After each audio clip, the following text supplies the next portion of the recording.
What is a blog review, and what's the point? Because it takes quite a bit of time and it's quite a big investment. And really for me, it's about having a look at the content that has been written for your website, particularly if you've got quite an established website. So you've been writing content for a number of years. Maybe you've had different people writing it. Maybe the owner started, then they had one copywriter, maybe another copywriter. And so maybe the tone of voice might be different between them.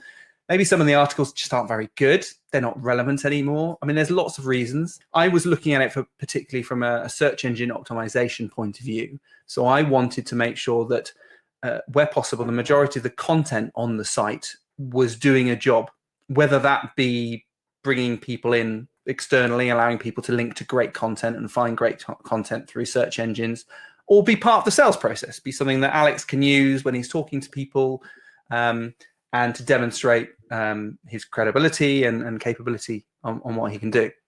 So really, I think essentially it's just looking at it from many levels, but from my point of view, removing thin content, stuff that just isn't really adding any value, maybe consolidating that stuff together with the aim to just focus on the quality and improve search engine visibility, ranking where possible, but ultimately more traffic in, more leads. That's the simple equation here. So if we can get more people coming in, we can get more people filling out the contact form and new business. That's ultimately what we're doing here. Looked back at the audit, he's got content from the last 8 years or so.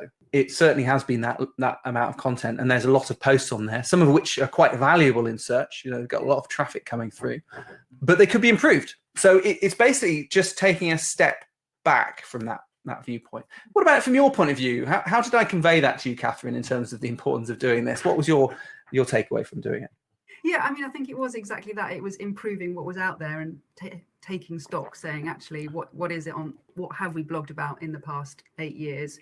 I mean, in lots of cases, put a post sort of 6-7 years ago and his thinking had changed and we'd done a new post. So there were the kind of 2 posts that said slightly different things in different ways. And it was just an opportunity to make sure that everything on his website is really high quality and is really useful for people.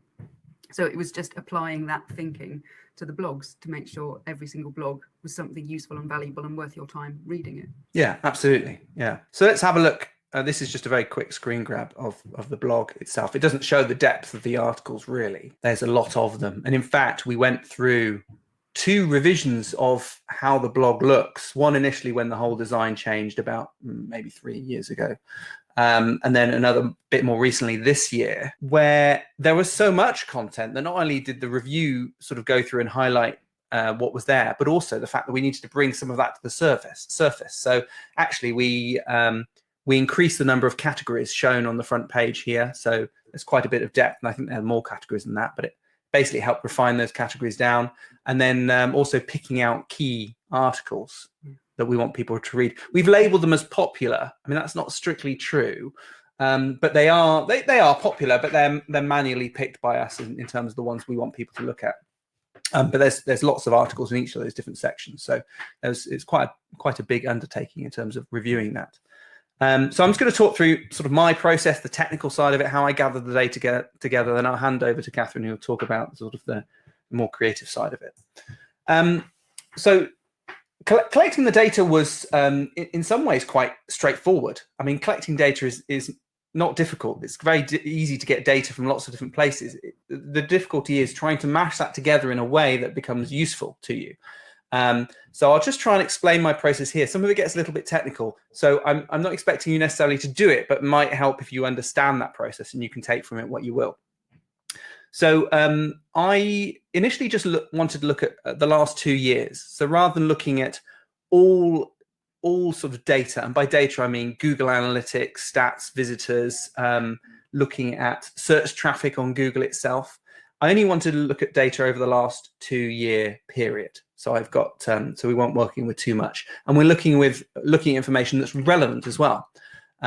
Because in some ways, it might be worth looking to see whether an article was popular 80 years ago, but it's not popular now. And that's what we need to know. So trying to restrict that time period was quite important. And I thought 2 years was fair. I also wrote a script to export all of the articles from WordPress. So it's basically a little PHP script. We run it on the site and it gives us a little spreadsheet file with all of the WordPress posts, the category they're in, the date they were written, I think the author as well, all the sort of key information we need to know to look at all the posts. And importantly, we were only looking at blog posts, not the pages. The pages kind of go through a separate process, really, and we don't tend to have so many of them. They tend to be more focused, whereas the blog posts can grow and grow as the more you write over time. And then the next step was, well, I had these spreadsheets. I had the Google Analytics data for the last 2 years. I had as much Google Search Console data as I could get. I don't think I could get 2 years worth. And then I had all of the articles from WordPress that were written since the very beginning. So since whenever it was. I think that we'll see a date in a minute.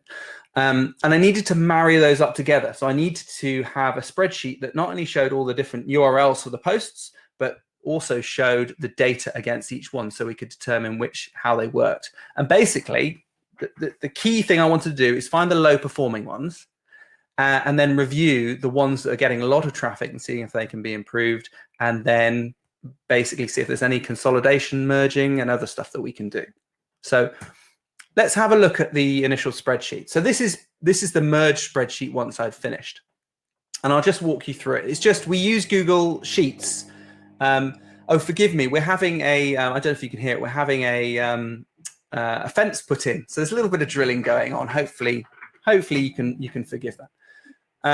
So basically, we use Google Sheets because it allows me to share the sheet with everyone else, and the data is live. So I can put information in there. Catherine's going to see it updated straight away. And I think Communion was one of the first companies I did this with. So there was a bit more playing around with the data until we got it right. So on the left, you can see the URL. So that relates back to the WordPress blog post, the date it was actually created. And that gives us an idea about, obviously it tells us its age, but it gives us an idea about relevance there. The exact title used in there. And then its category. So it's the category that Catherine had put it in. That's the primary category. Often blog posts in WordPress can have multiple categories, but we just only want to look at the primary one here. And then moving along in columns, we've got a mashup of Google Analytics and Google Search Console data. So the first one, page views, that's the number of page views or number of times that page has been viewed over the search period, which was 2 years. And that's the total number of views. It doesn't necessarily say how many individual people have looked at it. So that's where the next column comes in, and that's users. So that's the number of unique visitors that have seen that page over the last 2 year period that we checked that out.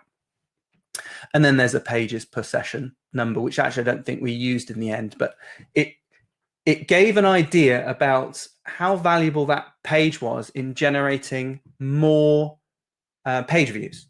Because actually something I didn't mention is these are landing pages. So it's looking at those visits where that was the landing page, which was particularly important. So that pages per session was important to know that does that blog post drive people to look at more pages on the site, or does it end there? It's not a problem if it ends there. It just might be another signal to look at. Going on, we've got Google Search Console Impressions, or Gsc Impressions. So that's the number of times that post came up in search. And then we've got the number of click-throughs. So we've got a number of times it shows up in search, and then the number of clicks through to that particular post. The number of people who saw it on Google, or it appeared on Google in Google search, number of people who click through, then the number of people who actually saw it as a landing page. And obviously those numbers are going to be different because people jump in from different places. So that's useful data in order to determine, is this blog post still popular? Now on the next screen, and I've got the one of the key things we're looking at where this big red arrow is pointing to is the Google Search Console impressions, and obviously this particular page at the top doing very well, had a high number of impressions. Now in case you wonder, I have removed the rest of the data. While Alex was happy to share it, I'd rather not sort of give away all the stats on his website, so I've blurred out a lot of it there for you, but it just gives you an example that he has some incredibly sort of popular pages on the site. And then looking down the bottom to, I think this was the last one on the list, and just showing that some of the articles, while they may have been good at the time, just aren't good now. It's you can see this one's actually getting 4 impressions in search over the last 2 years and no click-throughs. It doesn't necessarily mean that blog post isn't useful. It just means that we've got to consider it as potentially one to remove. We can also see that it just really isn't getting a lot of visits. It's had 6 unique people look at it over the last 2 years, and they haven't driven any other pages. We can see the pages per session is just 1, which means people have looked at that page and nothing else.